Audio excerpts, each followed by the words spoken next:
foreigner and an hired servant shall not eat thereof.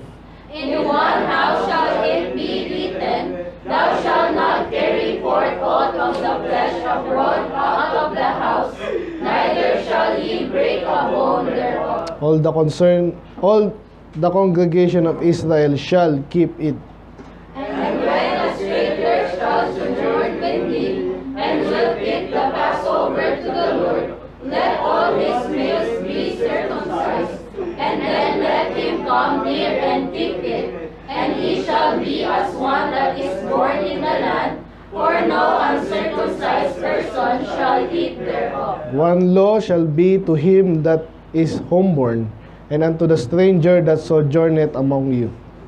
Thus did all the children of Israel, as the Lord commanded Moses and Aaron, so did they. Sabay-sabay. And it came to pass the selfsame day that the Lord did bring the children of Israel out of the land of Egypt by their armies. Let's pray, Lord. Salamat sa iyong mga salita. We pray na maintindihan namin ang inyong katawan, ang inyong ginawa, even nirelate po sa Panginoon sa nakaraan na Panginoon sa Passover. I pray maintindihan po namin importansya nito, lalo mamaya Panginoon, papractice na naman namin. I pray kayo po ay magpatawad sa lahat ng mga kasalanan, Panginoon. Kayo po ay madakila lamang sa aming church, sa aming mga buhay, para pagpapala, Panginoon, at maluwag at maayos ang ating fellowship sa inyo, Panginoon, sa bawat isa rin. I pray, bigyan pangunawa, Panginoon, maintindihan yung napaka-importanting topic na to, Lord. At pinasa-pasa na sa generation, sa mga believers, Panginoon. I pray again. Kaya po magda sa amin, patawarin again sa kasalanan. Maraming salamat sa ginawa niyo sa cross ng Kalbaryo, Panginoon. So, kayo po nagsakripisyo para sa amin. But kayo po nabuhay magmuli. So, may dahilan para mag-rejoice kami, Panginoon. But at the same time, focus namin ngayong gabi ang binanggit ni Lord na ordinance nga, Panginoon. Saan inaalala ang inyong pagkamatay. At saan inyong katawan ay nagkalusog-lusog, Panginoon. At inyong dugo naman, Panginoon, ay dumanak. So I pray maintindihan ang relevance ito, Lord, sa aming mga buhay at patuloy, Panginoon. Ilang po kayo mga puri at may taas. In Jesus' name we pray. Amen. Okay, good evening po sa lahat. Evening na ba? Wala pang 6 pero dilim na. Kahapon nga, mga alas 6 na rin kami. Ang dilim pa. Okay na kayo dyan. So ngayon bago tayo mag-pass over tuloy, mag-Lord's Supper, aralin din natin kasi marami din bago. So tinignan ko po yung ruling talagang major discussion natin 2019 pa. So wala pa sina Pamino, no? So kaya discuss ulit natin. Kaya medyo matagalan tayo, okay lang ba? Talagang binok nyo na yung inyong nagpaalam ka na ba?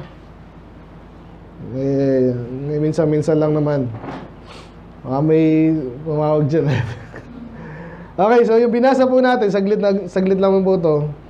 Binasa natin yung tagpo sa Old Testament, sa Exodus, kung saan si Moses nga ay ginamit ng Diyos palayain yung mga Israelite. So meron pa silang seremonya. Hindi yung basta umalis na lang kasi talagang kaya sabi doon, much to be remembered, no? Kaya hanggang sa Acts, pinipreach siya ni Stephen, di ba? Kasi napakalaga. Yung nangyari sa kanila, hindi yung basta-basta din nangyari araw-araw yun. Kaya yan ay nirelate naman natin sa ating kaligtasan. Maalala nyo, si Jesus, nabanggit dito yung Passover. Sinabi sa New Testament, the Lord is our Passover. Amen. At pag sinabi, literally lang po, pag sinabi yung Passover, parang nilagpasan no? At yun nga, yung tagpo doon, supposedly patay yung mga panganay, in-spare sila ng Panginoon. So tayo naman, dapat lahat tayo sa impyerno, in-spare tayo ng Panginoon kasi si Jesus yung nag-sacrifice para sa atin. Alam na ang kwentong yun Pero baka iba, bago sa inyo yung pag-relate nung Lord's Supper saka sa Passover. Pero madalas natin nabanggit na kasi yun talaga yan So, para alam nyo rin, no, yung ibang Baptist, once a year lang sila, okay, walang problema doon. Tinatapat po nila yan sa bandang talagang mahal na araw, no? Mahal na araw talaga ng mga Pilipino, no? So kasi talagang tapat po yun. Yung kung saan, yung Lord's Supper, yung gabi na yon sa lunar calendar nila, tapat na tapat po yun sa kung saan yung Passover day din, no? Ano yan, Ben? Ano, siya na? Diyan ka lang, sit down. Ay, kulang sa hataw to. Attitude na rin, no? Anyway, sino ba ako yun? So, Passover, na-spare sila sa Angel of Death. Alam niyo yung kwento. Tayo naman, bilang mga ligtas, na-spare tayo sa impyerno. So, yung mga parallel doon, may mga parallel doon, may sinakripisyo. Okay, si Jesus sacrificed for us. Dito naman sa Passover, nahanap ko yung pero yung bandang, yung detail dito is yung, ito. Yan. Ito yung ordinance na tinatawag, no? Ordinance, ibig sabihin, kautusan. Ayan. Pinaka doon, yung lamb. Which is, sabi dyan, papatayin, kakainin po yun. Okay? And then, may iba pa silang tawag dito, kasama nga nung lamb na pinatay, roasted po yun. So again, ang daming parallel po niyan. Bakit roasted? Ba't hindi sinabawan, kinamatisan? Actually, sinisimbolo rin yun yung, alam nyo ba si Jesus ay, di ba, napunta nga sa impyerno? Alam nyo ba yun? Maraming Baptist nga, hindi na alam yun eh. Roasted, talagang, ano nga ba yung tawag dyan? Basta yun na yun, meron sa Greek pa dyan. So, roasted siya, tapos, bawal lang kainin yung tira. And then, may kasama siya, bukod sa bitter herbs, narinig ko yung di ba? Kasi bitter herbs lang, mga mapait, no? So, ang sinisimbolo na naman, no? Ibig sabihin, hindi masyadong pleasurable, no? So, si Jesus din ay nag-suffer. So, pero minsan masarap yung mga bitter, di ba? Masarap. Pero again, yung andun yung unleavened bread, napansin nyo na siguro, di ba? So, walang libadura. Ang sinisimbolize na naman, no? Ibig sabihin, yung leaven kasi, di ba? Nakita nyo sa mga Pharisee, pinapaalsa niya. So, di gusto ng Panginoon yung maalsa pagdating sa doktrina, saka sa attitude natin, saka ano ba yun? Doctrine talaga yun eh. Saktong-sakto dapat, di mo kailangang palubuhin. So, dinidiscuss ko kakapon kay Wernel. Yung mga kulto, karamihan gano'n, bumabalik sa Old Testament. So, tapos, kung ano-anong...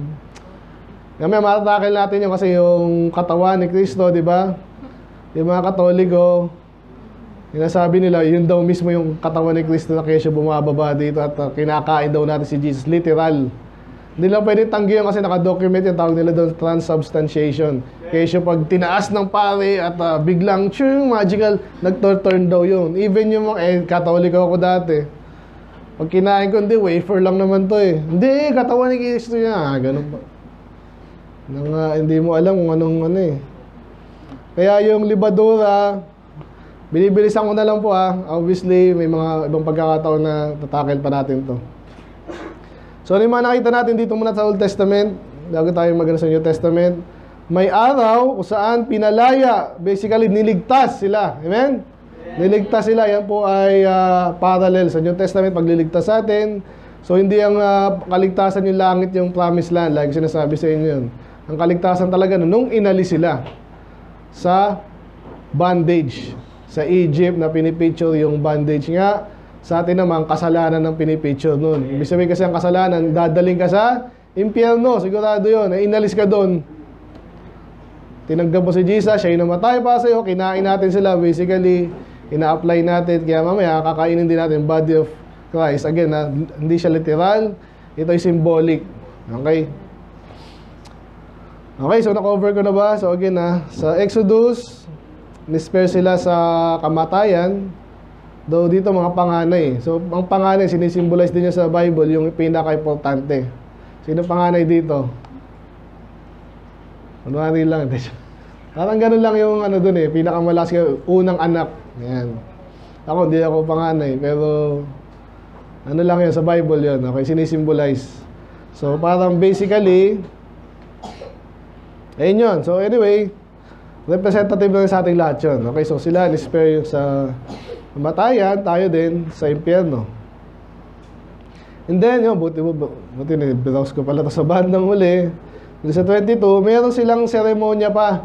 So bukod sa walang libadura at lamb, first year, male, di ba?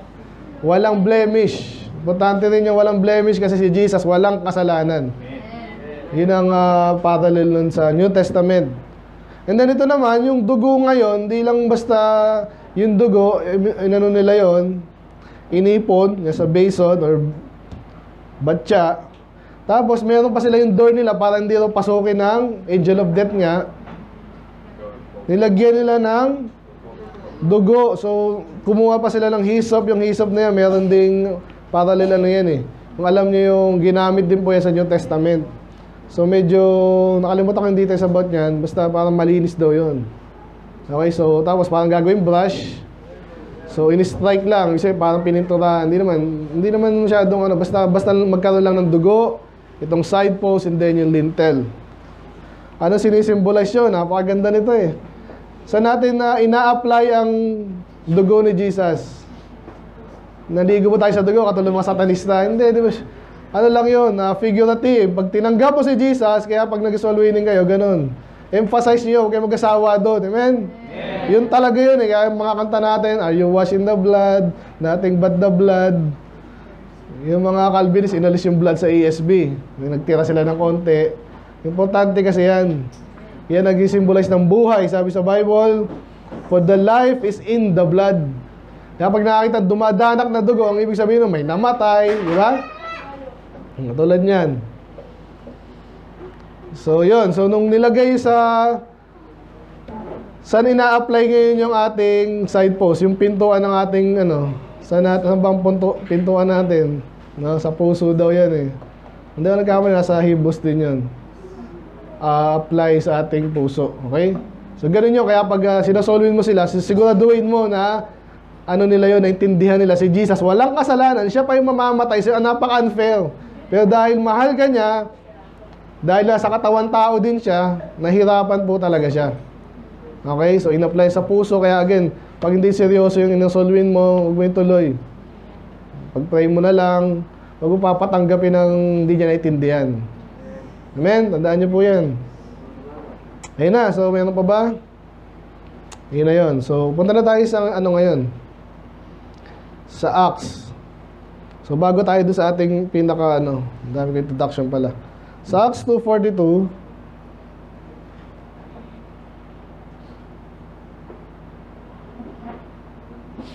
so, ito na po yung tagpo na alam nyo na, di ba si Jesus ay namatay, nabuhay magmuli, umakyat na sa langit.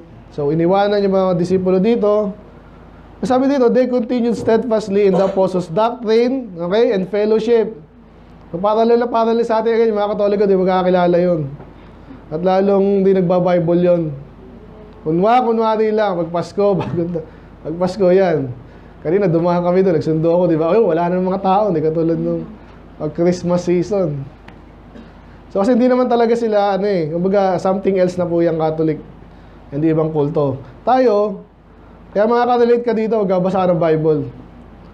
Walang ginagawa, may gumagawa ng trabaho naman sila, pero hindi mawala yung doctrine. Aral ng aral. And then, fellowship. Amen? Sino nawawala sa fellowship? Isa na, mamimiss natin. Kasi hindi healthy yan sa spiritual nyo pag di kayo nag-fellowship. Mahihain talaga ako Mag-adjust ka, kami lahat nag-a-adjust para sa'yo. Ganun yun. Ako, mahihain ako. Sabi nga sa inyo, pag nagsalita ako ng isang oras dito, pagod na pagod ako. Parang sa isang, ang next na salita ko dito lang ako nagsasalita ng matagal. Alam niyo ba yon? So mag-adjust ka rin. So kailangan ng doctrine, fellowship, and then, napansin nyo dito, bukod sa prayer, kailangan din breaking of bread. Ano yung tinutukoy dito? Yung gagawin natin mamaya. Tuloy-tuloy lang yan. Hindi yan pinag-asawaan. Bukod sa inaaral din natin again yan, kailangan physically maranasan mo rin yan. Amen? Kaya again, sa alaala bukas, yun ang panalangin nyo kami. Maano rin nila. Talagang hindi nabibitaw yan, yung mga Kristiyano. Pag naranasan nyo yan, and then nakita nyo kung paanong events sa panahon, sa Exodus kanina, and then panahon ng mga ni Jesus, and then Apostol, and then hanggang ngayon. Doon yung mga Catholic, parang ginawang ano lang yan. Kaya nga sila, linggo-linggo, ganyan. Mamaya, pag-aaralan natin, di tama yun. Okay, so yan. Marami pa dito, pero dito tayo sa Gospel. Nabanggit din po ba yung Lord's Supper, breaking of bread? Actually, mamaya sa 1 Corinthians 11, doon lang binanggit yung Lord's Supper. Pero walang iba tinutukoy doon, kundi yung mga sinasabi natin ngayon. Sa Matthew 26, of course, ito yung papaalam na rin si Jesus. Ito yung hinuli na siya. Hindi ko na puntahan yung Mark 14 and Luke 22. Dito na lang tayo. So, bago siya naman ay alam niya yung timeline niya. So, bago siya hulihin, na magpahuli, sinadya niya kasi yon. Ano nangyari yung gabi na yon? Lord's Supper. Diba? Hinanda niya, pinaghandaan nila. Meron silang, ito na. So, meron silang magpagtitipon. At ang maganda pa doon, hinantay nilang mawala si Judas. Okay? Kasi ganun din. Kaya Judas dito, umalis na. Kaya mamaya pala yun. So, ganun nangyari dito. Nag-uusap sila. Binanggit niya si Judas. May mag-betray, of course. Hindi nila alam nung panahon na yun. Hindi nila pinalam kayo sa Jesus. But bandang huli, yan. So, sabi dyan, the Son of Man go wait as he is then. But woe to the man that by whom the Son of Man is betrayed. So mabuti hindi pa siya pinanganak. Okay, then Judas which betrayed him answered and said, Thou hast, is it I? Nagtanong pa no? So para bang duda siya na ano siya ni Jesus, pero ganun kilala tayo ni Jesus. Amen? Ngayon, kung Judas ka na talaga, wala na Pero tayo, ibig sabihin, maging maingat tayo. Hindi ibig sabihin, hindi daw siya si Judas Therefore, hindi siya sa Judas. Hindi niya alam yun. Anak nga ng demonyo So, maging maingat. Kaya sabi dyan, thou hast said. So, kinonfirm niya. Though hindi naintindihan po ng mga disipulo yun. Hindi pinakita dito, no? So, pero sa John, alam ko sa John, tingnan na nga natin, sa Mark 14. So, pinali siya, di ba? Kaya gawin mo na yung dapat mong gawin. Yung pala, ibebetray na siya. Hindi naintindihan nila.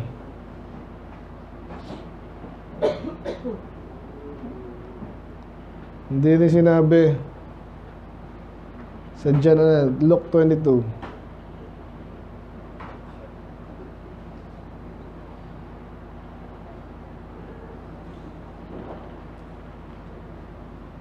Nag-pray na siya dyan. Sa Luke.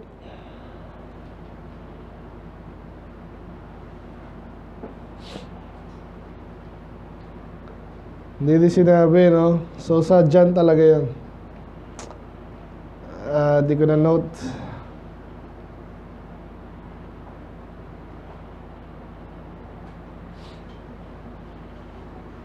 Yan, okay. Dito nag-pray na siya.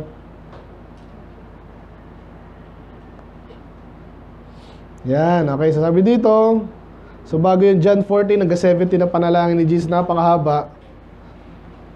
Ito yung binanggit din kanina sa Matthew, di ba? Sino yung magbe-betray? Siya daw yung... Kaya mamaya, walang mag-asabay sa akin din. Hindi naman tayo magsasawsaw Pero sabi niya dyan, kasi nagpapasahan na sila, nakaikot sila Sabi doon sa ano. So, sino daw yung nakasabay kong magsawsaw? Ganun sila Parang mga Pilipino rin ba? Siya daw yung pero hindi nakuha po yun kahit ginawa niya. And when he had dipped the cup, he gave it to Judas. So sinabi na binigyan na ng clue tayo, and then yung mga hindi pa rin nalaman ng mga disipulo. Pero confirm yun, si Judas yung magbe-betray Ano sabi dyan? And after the sup, Satan entered into him. So siguro napahiya siya na ewan, di ba? Kilala ako ni Jesus talaga. So yung mga dating binabalak lang niya na though before nito, kausap niya na yung alam niyo yung kwento, kausap niya na yung mga Pharisee. And then, pero nakisama pa rin siya sa Lord's Supper. Kaya yung Judas dito, kasi hindi natin alam eh. Sana walang Judas dito, amen? Yan, so pinalis na siya. So, then, Jesus said to him, gawin mo na yung dapat mong gawin. And then, walang nakaalam. Pero after nito, doon na then when he was gone, now Jesus said, now the Son of Man is glorified in God is good. Then nagpray siya na matagal, and then dito sinagawa yung Lord's Supper. Yan. So bakit ako napunta dito? Kasi pinakita ko lang na nasa lahat ng gospel books yan. Napaka-importante ng Lord's Supper, so alam nyo na rin yun. Now, dito tayo sa ating main sa 1 Corinthians 11. Obviously, si Paul na po ito nagsasalita. Pero ni-recount niya po. Kaya title pala natin ngayong gabi, bago ko makalimutan, nakalimutan ko na nga. Ang title natin is Discerning the Lord's Body. Alam niyo yung discerning, di ba? Ano yung discerning? Inaalam, kinikilala, lalo yung mga bagay na parang, ano ba to? Masama ba to? Hindi, para saan ba talaga yun? Bakit may grapes? Bakit may... Alamin natin kasi ang subtitle natin, Orderly Observance of the Lord's Supper. Pag sinabi orderly, maayos. Pag sinabi observance, paggagawa, pagsasaganap ng Lord's Supper natin na tinatawag. Okay? So, anong nangyari dito? Ang nangyari po dito, actually, ay, yan. Nag-sermon lang naman si Paul. Medyo negative siya dito, pero titingnan natin from the negative, ano yung positive. Kaya yung binanggit ko rin ng discerning the Lord's body, actually, pag kinote dito yan, not deserving the Lord's body. May mga tao na, may mga Kristiyano na nung panahon ni Paul na, ang ayos-ayos ng pinag-utos ng Panginoon, hindi nila naintindihan. Naintindihan nyo ba yun? Parang Catholic nga, pag kayo, lumaking Catholic ako, lumaking Catholic. Pasang ba yun? Inaasal pa, katawan ni Kristo. Yung mga bata, ganun yung Kasi hindi nila naintindihan para sa inyong mga bagay, hindi naman tinuro. At ang tinuro sa kanila, may mali pa. Kaya lalong hindi nila maintindihan. Okay? So, after nito, may nag-umpisa yan sa verse. Yan, so may mga heresy daw, may nag-aaway-aaway. Pero sabi dito, nabanggit yung Lord's Supper, when you come together, ano yung title natin? Discerning the Lord's Body. So again, letter kasi ito kaya diniderive natin yung mga aral. Wala pong mga kung may mga formal na letter man, Romans at saka Hebrews. Doon hindi nga rin ganun ka-formal yun. So tingnan natin ngayon sa sulat dito, epistle, ano yung nangyayari sa kanila, ano yung mga dapat natin gawin at hindi natin gawin. Eh sabi dyan, may mga pagkakataon nga na may nag-aaway pa sa inyo, lalo na naalala ni Paul, mga kinukwento sa kanya, siguro nire-report sa kanya, kayo pag minsan, supposedly mag-Lord Supper kayo, parang hindi kayo mag-Lord Supper. Yan ang sinasabi lang dito, na-translate ko na lang ha. Bakit daw? Ito yung mga negative. Kasi pag kumakain kayo, for in eating everyone take it before other his own supper. And one is hungry, and another is drunken. So kanina, salamat, may merienda tayo. Hindi natin babanatan ito. Mamaya baka mag-agawan pa kayo. Kaya sinasabi ko na, symbolic lang yung gagawin natin. Kung gutom kayo, kung kayo kumuha na masyadong marami, hindi yan pagkain natin. For this, inaalala natin yung Panginoon. So ito, yung iba daw ganun, busog na siguro. Yung iba, gutom.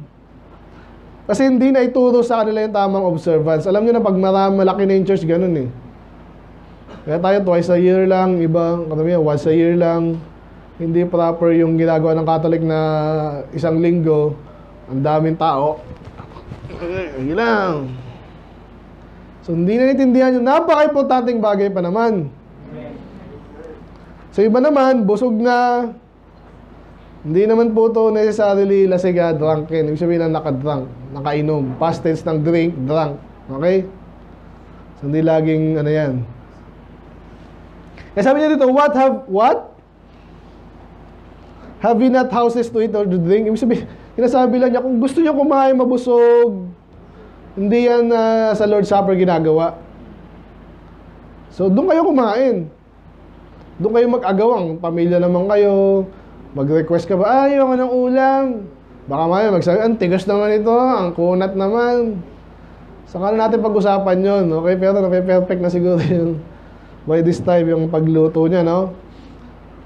So, huwag kayong magreklamo, huwag kayong maghanap ng ketchup mamaya, Kaya ng ano. Sabi doon, ang nangyayari daw, pag kayo daw ay para kayo nag-party, mag-Lord Supper, or despise ye the church of God, and shame them that have not. Okay? What shall I say unto you? Shall I praise you? So I praise you not. So obviously, yung ginagawa nila, huwag natin gawin. Hindi maganda. So ito na, for I have received of the Lord that which is also I delivered unto you, that the Lord Jesus, the same night in which He was betrayed, took bread. Ito na, kinukwento niya na yung nabasa natin sa Gospel kanina. So Matthew, Mark, Luke, and John. At kinonfirm niya yan nung night na siya ay binitray. So again, yung night, binitray, kinabukasan, actually wala na siyang tulog doon, hinahataw na siya noon So kaya grabe yung paghihirap niya noon. So pero before noon, yung Lord's Supper. Sabi dyan, ito na, and He give, yan, so ang galing nito, so siguro, hindi na na-record yung iba dito sa Gospel. May mga detaling na ipasa-pasa na, yun ang nakakamangha dito Sabi dyan, ito yung mismong sinabi. Hindi, sinabi nito sa Gospel, di ba? Ang sabi dyan, ito yung mamaya gawin natin to. Ito yung kanyang katawan. Kinukumpara yung katawan sa bread. Okay? And then He break it. Ibig sabihin lang yung distribute. This is my body which is broken for you. Do this in remembrance of me. So again, malinaw yan. Katawan niya yon, pero ginagawa natin para lang maalala. Hindi nagiging katawan ni Jesus yung tinapay. Okay? Walang magic, walang ano dyan. Nililiw natin kasi, alam nyo na, kumalat yan Catholic kasi. Ano pa? After the same manner, ganun din naman yung cup. Ano meron sa cup? Siyempre, inumin. Ano inumin? Ito po ay grape juice. Okay? This cup is the New Testament in my blood. Interesting, sa New Testament. Yung sinabing testament po ay parang covenant. So, ngayon, ginagawa natin to. Kaya marami tayong hindi na ginagawa sa Old Testament. Kasi kumpleto na kay Jesus yan. So, di tayo mapatay ng baka, ng kalabaw, goat, mga sheep, mga dove. Hindi na. Kasi yung New Testament, andito na, pagbantay ni Jesus, ito yung kumpleto na to. So, ngayon, again, di nagiging dugo yun kinukumpara. This do ye as oft as ye drink it in remembrance of me. Kaya sinabi dito, as oft as ye eat this bread and drink this cup, ye do show the Lord's death till He come. So interesting thing ng verse na to kasi kumpleto, past, future, and present. So pag ginagawa mo raw to, present, di ba? Pinapakita mo ang kamatayan ng Panginoon, dati na yon, past, sa panahon natin, hanggang siya naman ay bumalik. Di ba? So pag ginagawa mo, hindi basta-basta po yan. Inaalala mo yung nangyari, in-ordain ng Panginoon niya, gawin nyo to para inaalala nyo kami. Inaalala nyo ako.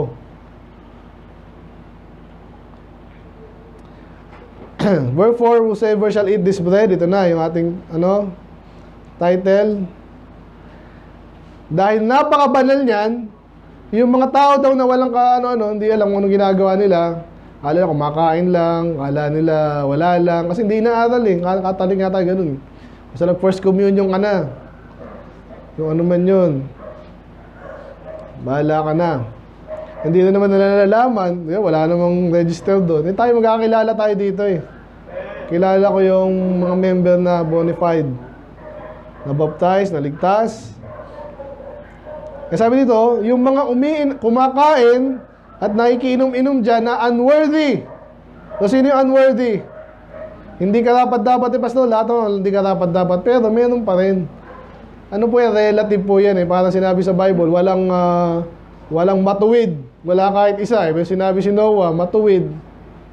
Relatively, kumpara sa iba, lumalakad siya na may takot sa Diyos, karapat-dapat pa rin. So, ganun tayo ngayon. Okay, maganda yung mga panalangin kanina. Nagkasalanan tayo, lahat naman. So, pag-isiyan, and then, hingi ng tawad, mamaya gagawin na natin yan. So, pag ikaw doon unworthy, tapos kala mo, laro lang yon, alam mo may kasalanan kang matindi, hindi mo napag-isiyan, tapos inom-inom ka dyan, sabi doon, unworthy ka, shall be guilty of the body and the blood of the Lord. So, parang ikaw na yung nagpako kay Jesus, kasi parang nilalaro mo yung ginawa niya na napaka-importante. Nakita niyo yun? So, ang tanong dito, ligtas ba yung gumagawa nito? Wala naman sinabing hindi ligtas, hindi ligtas. Malamang iba dyan, at ang Catholic nga, malamang hindi ligtas, walang pakialam eh. Pero kahit minsan pagligtas ka, pag mababaw na yung tingin mo sa ginagawa natin dito, pag guilty ka, ay may parusa ka, yun lang sinasabi doon. Kaya huwag kang magtataka, yung iba sa atin, binanggit ka kahit ng mga nakaraan naman, di ba? So, ito yung paraan, makikita natin mamaya, ng church at ang Panginoon para yung mga salot dito, kung meron man, sana wala, matanggal na. Kasi hindi maka-move forward yung church pag meron dyang mga ayun nga, mga carnal, mga unworthy, nahahatak niya yung church pababa. Amen? So maganda naman dito, pwede ka na magsisim, di ba? Yun naman yun eh, hingi ka ng tawad. Ang Panginoon, nakita niyo yung mga magulang niyo napakabait, di ba? Kahit makukulit yung mga bata. Ang bilis niya, pag sumori ka, nagsorry ka lang dyan, nako, parang wala na nangyari. Ganon din tayo sa Panginoon. Amen? Ganon yun. So yan, sinasabi lang niya, categorically, pag ikaw unworthy, guilty ka, may pwede mangyari siya. Mamaya, babanggitin din. Ano pwede mangyari dyan? Makita natin. E sabi dito, but let a man examine himself. So hindi ko pwede husgahan si, hoy, may kasalanan ka, nag-ties ka ba? Hindi ka, sa'yo na siya, Amen? Ikaw yung mag-examine sarili mo. Ikaw ba unworthy? Or worthy naman? Amen? Amen. Sabi dito, ikaw na yung mag-examine sarili mo, so let him eat. So talagang hindi pinipigilan eh. Hayaan mo siya. Basta na-explain mo na to, ako, na-explain ko na to. Nasa inyo na yan. And drink that cup. So, walang pinagbabawalan, literally, examine mo yung sarili mo. For inulit na. Ito na yung consequence. Pag ikaw unworthy, pag kumain ka rin, pag uminom ka rin, ay para mong ininom at inain ang damnation, pag damnation, condemnation, pag-uusga yan. Okay? So, hindi tinukoy kung ano yun. Pero definitely, mayroong bigat yun. Okay? Ano, pag tayo, makulit yung anak ko, ginagawa ko, hindi ko binibigyan ng candy Hindi. Paluin ko yan. Amen? Depende rin. Minsan ay sigawan lang. Minsan warningan. Pero palo. So kaya sabi dito, not discerning the Lord's body. Ang title natin yun, discern. Kaya alamin natin. Para saan ba yan? Wala pa pala, no? Mamaya pa. Kung tayo nag-Lord's Supper, intindihin mo yan. Kung ano yan, di yan laro. Si ano ba nag-ano na yan? Alam niyo, special case to eh. Ha? Nakita mo. Tama ba ba? Nag-ano na siya rin? Nabaptize na yan. Di pa, ngayon pa lang, no? O nga pala, no? Kailan ba yung bad? Nabaptize yan. Sino kasabay ni, ano? Ryzen tsaka si Aiden. Oh, pwede na pala si Ryzen. Amen. Si Aiden. May kinig ba kayo? So hindi yan laro Richie, wala pa. Eden nakikinig ba kayo? Hindi yan laro So pag unworthy ka, para mo na rin, ikaw yung nag-condemn sa'yo. Alam niyo naman yung ibig sabihin nun eh. Sa batas parang may tinatawag silang self-incrimination na tinatawag. Sabi, nasan ka nung pinatay ko po siya, guilty ka agad, parang ganun. Iba, mananahimik lang. Pero still, nalalaman niya, alam naman ng Diyos lahat yan eh. Okay, so, pag unworthy ka, huwag ka nang next time ka na lang. Pwede naman ganun. Talagang wala. Pero again, hindi ka pipigilan. Kaya yun, kaya discerning the Lord's body. Alamin mo na importante yan, hindi yan laro. Saan ka nakakita mo laro tayo? Sige, hatawin mo mga sadista. Mayroon daw mga siraulong ganun eh. Narinig ko kung saan-saan. Narinig ko dati, hindi ko maintindihan yung sabihin nun eh. May mga tao daw na gusto silang sinasaktan. May mga siraulo yun, basically. So, ang Panginoon, never mong itutulad doon. Napakahirap nun. Hindi naman siya nasasarapan nung ginawa sa kanya yun, di ba? Hinataw, minura, basag na basag ang puso niya doon, pati yung katawan niya. Amen? Ganun yung nangyari nun. Kaya intindihin natin, seryoso yan.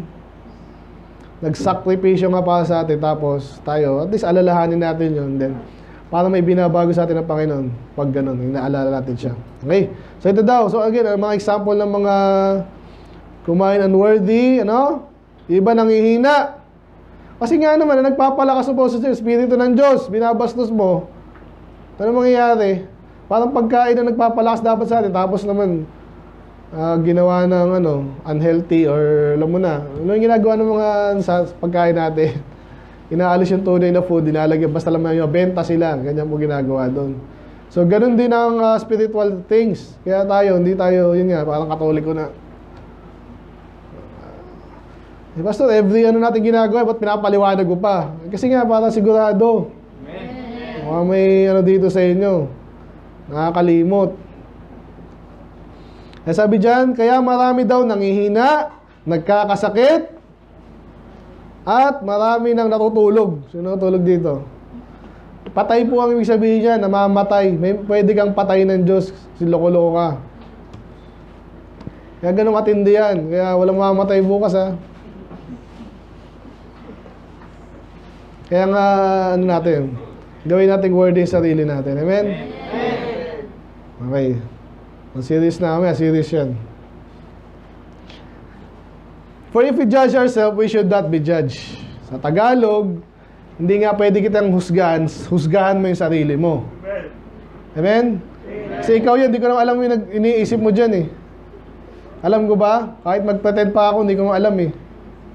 So, husgahan mo yung sarili mo. Pag hinusga, ang gandang prinsipyo natin kasi pag hinusga mo yung sarili mo, hindi na ako mag-husga sa'yo ngayon. Kaya ibang tao, alam mo na, pag yung in-interrogate, masama yung intention mo, di ba? Ganyan, ginaganyan. Kaya in the first place, kung ikaw yung tao na tulad yan, nabangga ako nung isang kumpante ako kasi wala sa linya ako eh. Pero ano yung ganyan, bakit nang gaganyan? Interrogate ka. Ayaw natin ang ginagawa sa atin yan, tama? So gawin natin ngayon, para makaiwas tayo doon, ikaw na mismo yung ayusin mo yung sarili mo, siguraduhin mong hindi ka sa daan, hindi ka barubal, sa naman, so huwag kang magnakaw, may naiiwan lang, Stephen, iniiwan ko saan yung cellphone. Huwag mong pagtangkaan, amen? Marami pang kasalanan dyan, nakapalibot sa atin, paglabas nyo dito, ikaw na yung maghusga, para huwag ka nang, siguro ganyan ka, husgahan mo na, obviously, baguhin mo na yung datong baguhin, alam mo na yun eh. So, ang gandang prinsipyo na to, tuloy lang natin, but when we are judged, we are chastened of the Lord. And we should not be condemned with the world. Yan. So, baguhin mo na yung dapat baguhin para later kasi maghuhusga ang Diyos eh. Both yan, sa mga saved, tsaka saved, separate ng parusa yan. Pero obviously sa langit, wala nang parusa. Ang pinaka-parusa na lang doon is yung iba, walang reward, konting reward, ganyan po yan eh. Matalino ka, pakatapat ka na ngayon. Kala mo, kahit ako, dumating ako sa pagkakataon dati na hindi naman alam ni pastor eh. Talaga, hindi naman alam ni pastor lahat. Pero pansin na pansin pa rin pag tamad-tamad ka sa palagay mo. Spiritual siguro itong taong to. Alam na agad, amen? Tapos pag puro soul winning, alam mo yun. Doon pwede pikiin minsan, pero minsan hindi yan pinipiki, amen? So pakiusap lang, magandang i-judge yung sarili nyo. Kasi talagang minsan nasabihin mo, sinasabihan mo na akong ganyan eh. Kasi nga minsan may nakikita. So pero again, di natin kinukundi kasi again, di natin alam pinagdadaanan ng tao. Hindi exactly, pero ayun. So again, kaya tayo, agad din sino nag-pray kanina, ganun eh. Basta nakalimutan ko kung kailan. Basta ganun, so ikaw, iayusin mo na yung sarili mo sa Panginoon. Amen? Para, pag hinusga na yung sanlibutan, hindi ka makasama dun. Okay?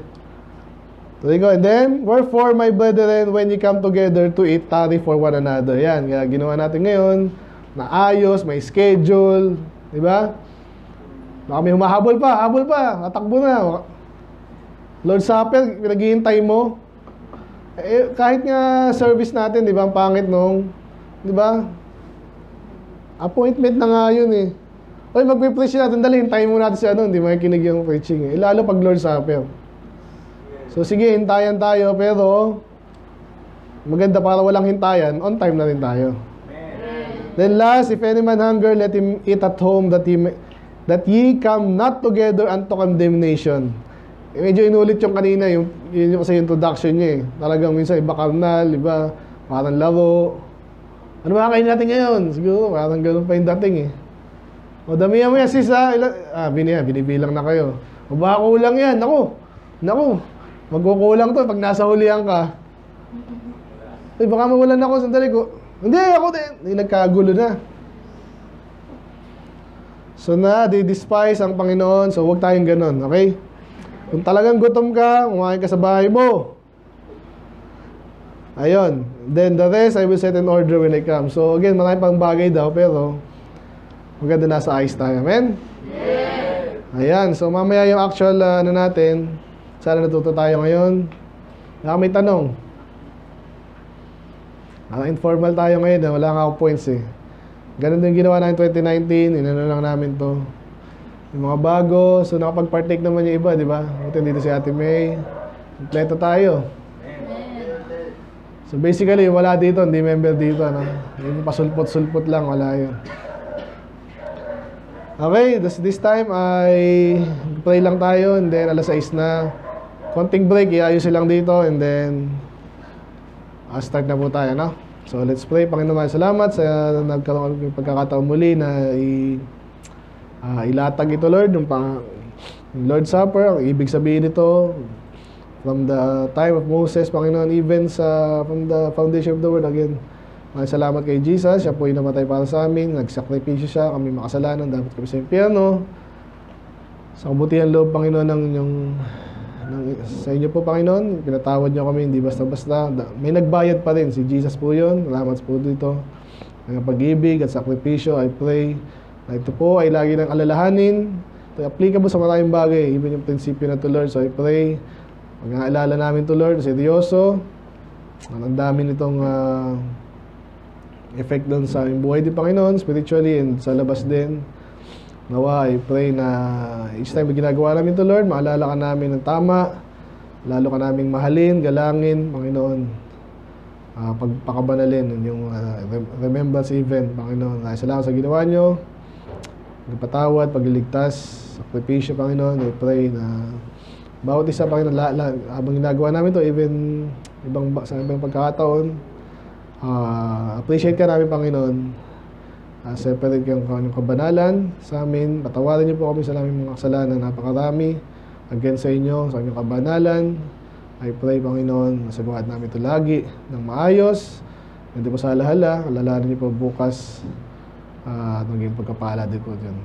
Nalaman po, Lord, kayo malalati. In Jesus' name we pray. Amen.